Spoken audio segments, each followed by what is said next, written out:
So Timeless, A Cuppa was So Timeless with me, Rowena. It's lovely to see you again and welcome.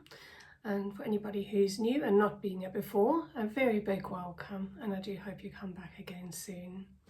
So if you haven't got your cuppa, as I always say, go and get one. Pause the video, go and get yourself a cuppa, and then come and sit and relax with me for a few minutes. Today, what I am going to do is, I did mention this in one of my previous videos a little while ago, is have a page through this Woman's Weekly, which is from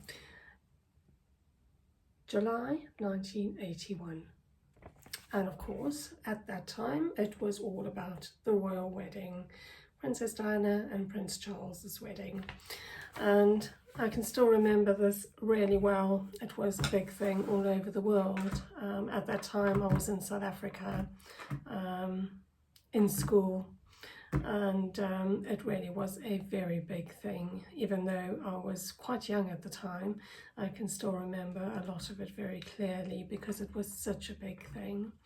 So there's some other interesting things in this magazine as well. There's a lot about the royal wedding and a lot of stuff dedicated around the royal wedding, but there's also a lot of stuff that is generally from the 80s sort of magazines. That's interesting to look back on, some things that were pretty standard in the magazines in those times.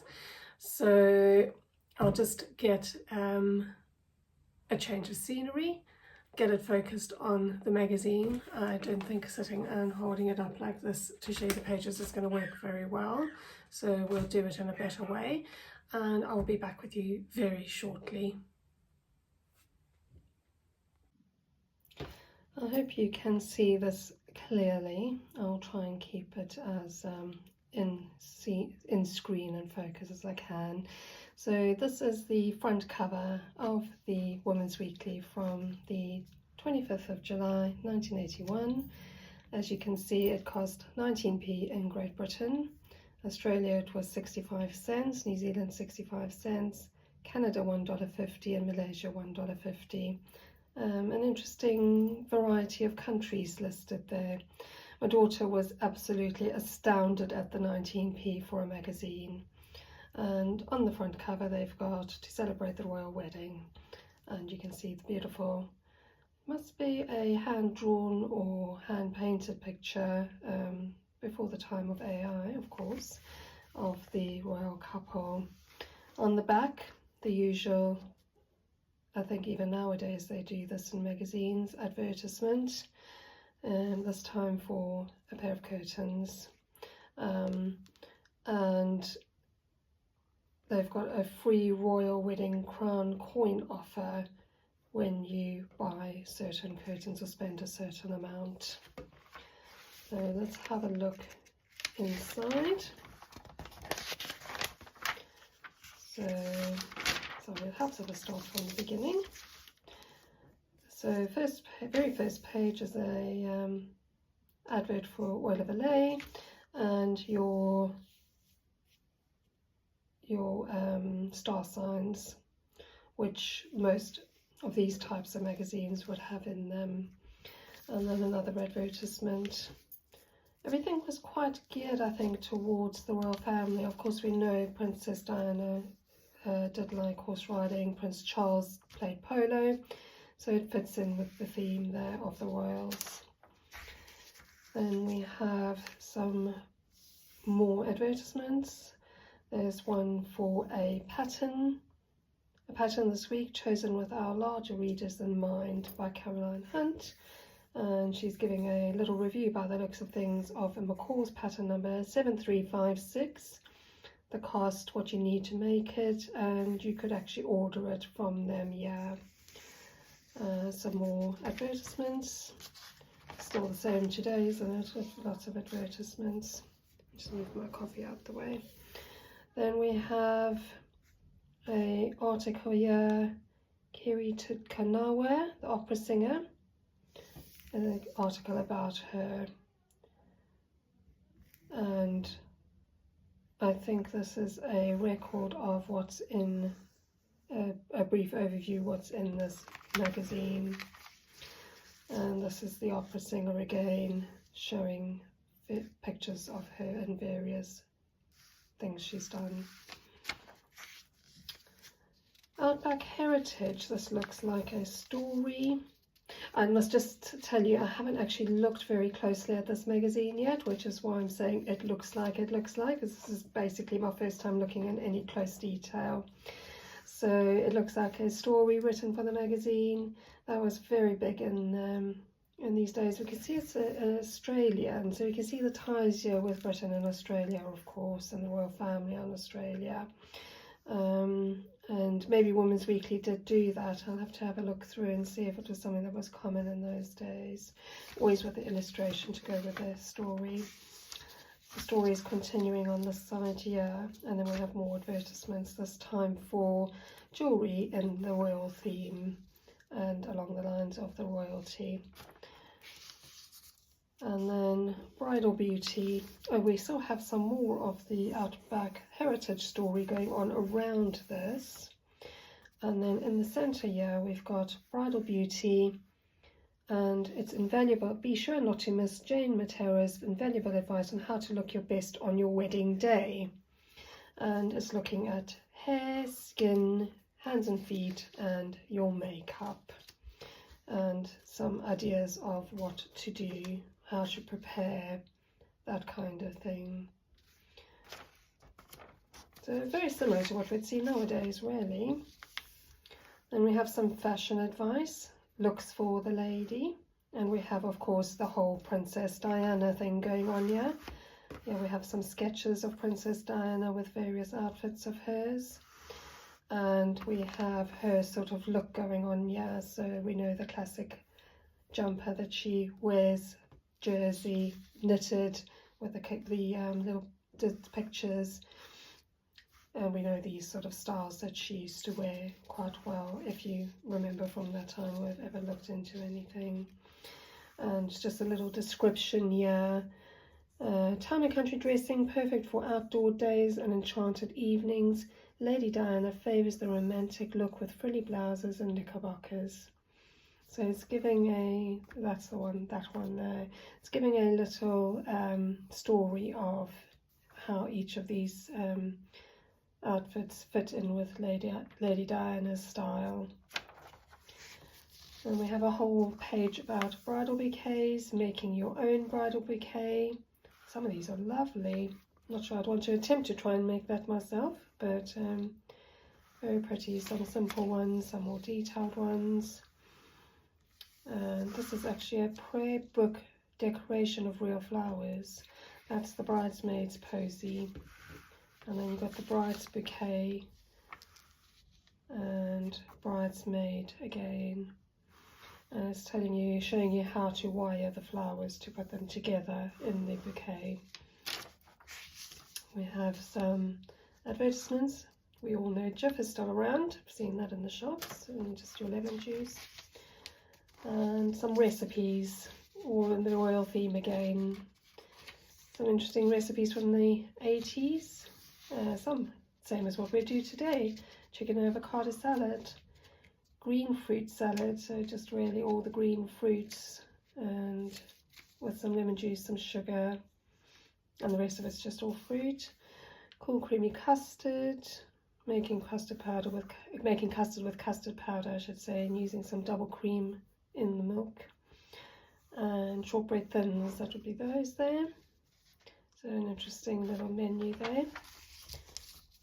More royal feast meals. Looks like this must be for, like, if you were wanting to do like a banquet, a tea, celebration tea, something like that. And this would be a meal, looks like. And then afternoon tea with the usual finger sandwiches. It's interesting that it looks like they've made like a sandwich cake. Yeah, they call it a sandwich loaf. Very interesting. Some scones and a gâteau. And the knitting pattern, you have to always have the knitting pattern. Of course, we all know, well, I keep saying we all know, but if you didn't know Princess Diana, you didn't live in this time, you probably don't know. But you may have seen pictures. This was a look that is familiar for anyone who knows Princess Diana and her style.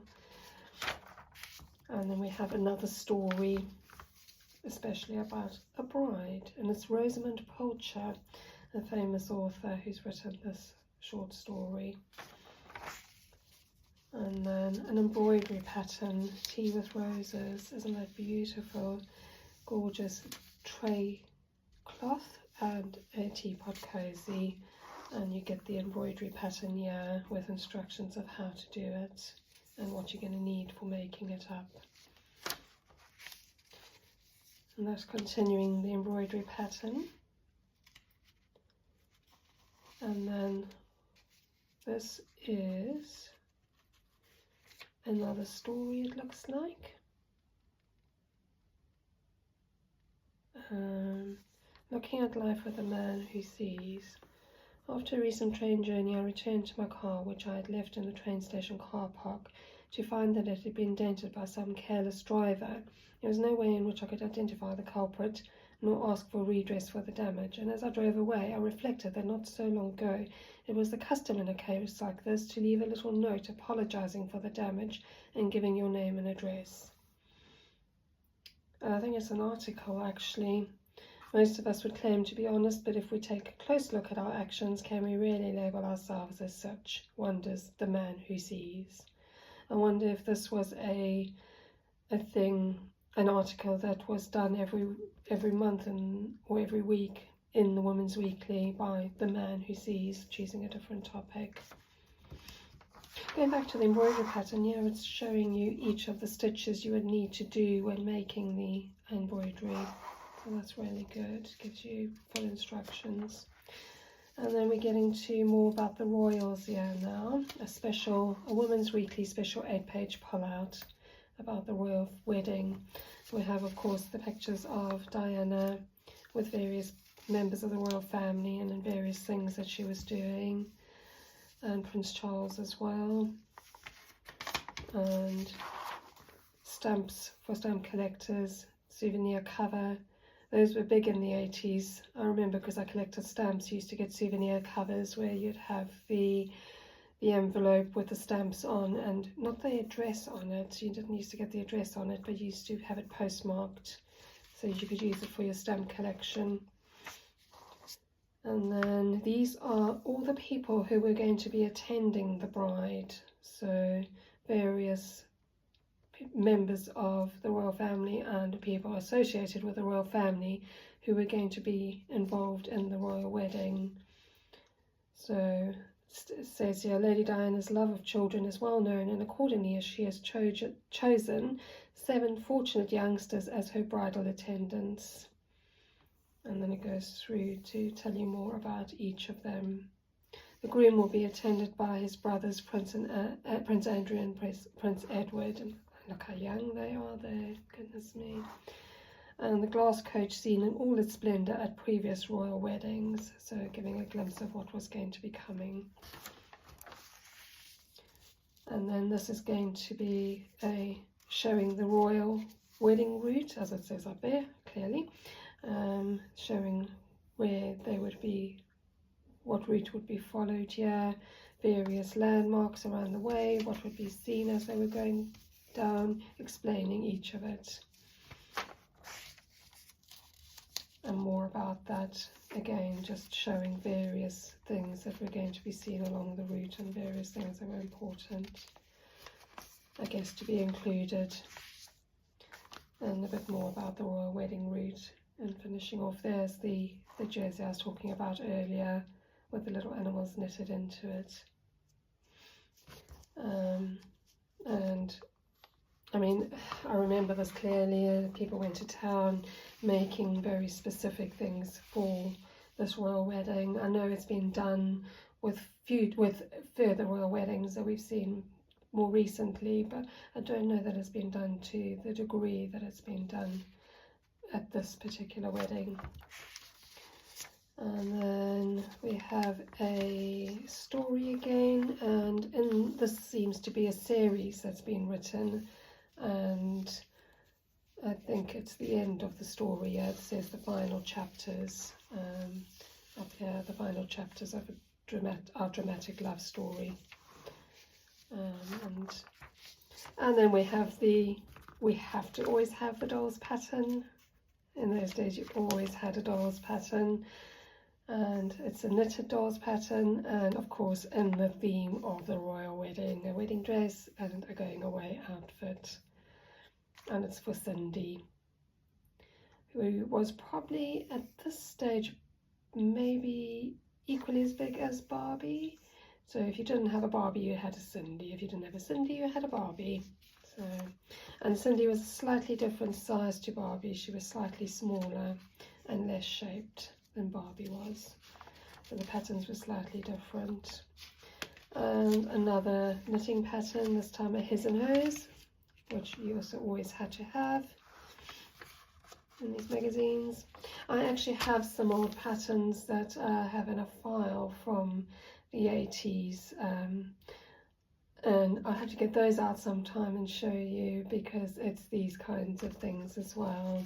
It's all knitting and crochet patterns I collected back when I was younger, and I've still got them in a file in the cupboard somewhere. More advertisements for hairspray, bedspreads, and a fashion catalogue. That's from Freeman's of London. And then kitchens, built-in kitchens. That's the story carrying on. And the best of everything, romantic new serial. I think this is the serial that's coming when this one's finished. And oh, this is in next week's Women's Weekly. I should have looked at the whole thing. So it's giving an overview of what will be coming in the next one. Oh my goodness me, we have Helpful Rowena.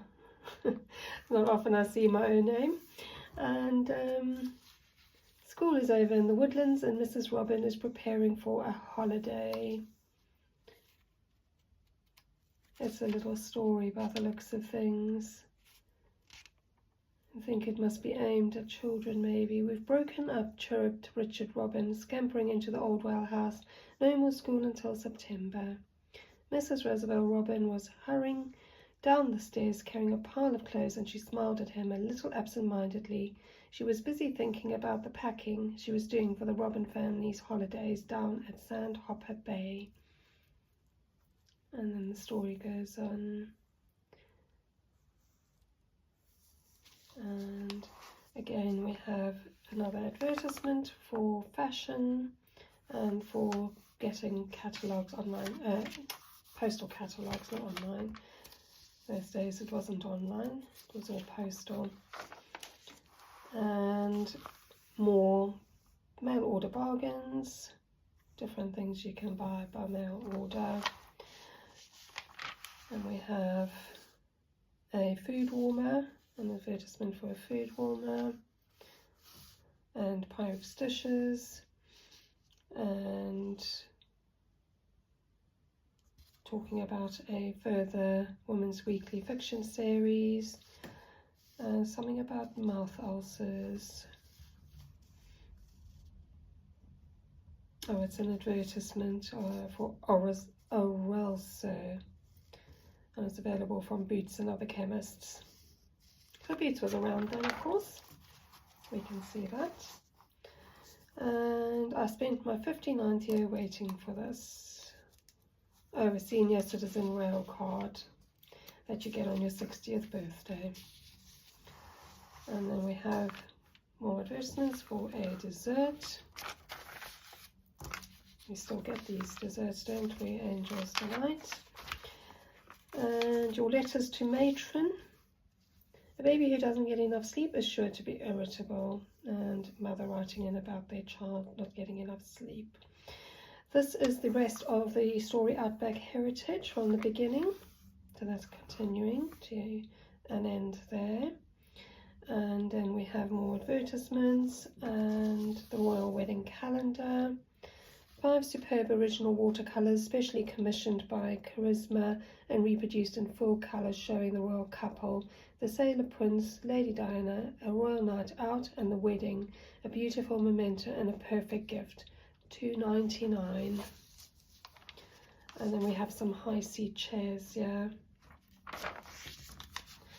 and more advertisements, and this is the end of the story about town and Crown. There we go, we still have Crown. These are wall coverings by Crown instead of their paint. Some stockings advertisements, and a winter catalogue. Oh, baby nappies. So these were, like nowadays, Pampers. They were called Snugglers. Do we still get Snugglers nowadays? I'm not sure. I'm going to have to go and look and see. And more advertisements for British pies with British meat. And a smile for the bride. So that's that story continued. I'm not quite finished. It's still going to continue over the page. And we have some advertisements for alternative bedrooms. And more advertisements. Dr. White, so we all know what that is because those are still around today. A smile for a bride continues and comes to an end here. And then what heats your home economically and cooks beautifully as well. So a stove that heats your home. And more catalogues, more advertisements, this time for a Honda scooter. And Mary Marriott Advisors, so an advice page. So, which were quite big in those days, I think. I'm not sure if they still are nowadays. I must be honest, I don't really read magazines very much. And that is the end of the magazine, and I have found that really interesting. A blast from the past, some of it, some brings back memories, a lot of advertisements, some patterns, and very interesting overall. I do hope you've enjoyed that. Thank you so much for joining me today with your cuppa, I hope, and a little look through some nostalgia through this old magazine together with me. It's been fun, it's been interesting, and it's brought back some good memories, some interesting memories. I hope it has for you too. And maybe if you're a lot younger than I am, it's shown you a piece of history. And I really am hoping to find some more magazines from an even earlier era. I really would like to get some from the 40s and 50s. If anybody has any ideas of where I could source those for a reasonable price, I only want a couple, and then I can share them with you on a video like this one. But I really would like, I've seen bits and pieces of them, and I remember seeing some from when I used to visit my gran. She used to have some old magazines. But I really would like to get some sometime soon, and have them maybe start a little collection. I don't know, we'll see. But share them with you as well, like this. It's a nice, interesting, different sort of video to do in between the ones about the sewing and my vintage business. I hope you enjoyed it, and I will see you soon. Enjoy the rest of your day. Goodbye.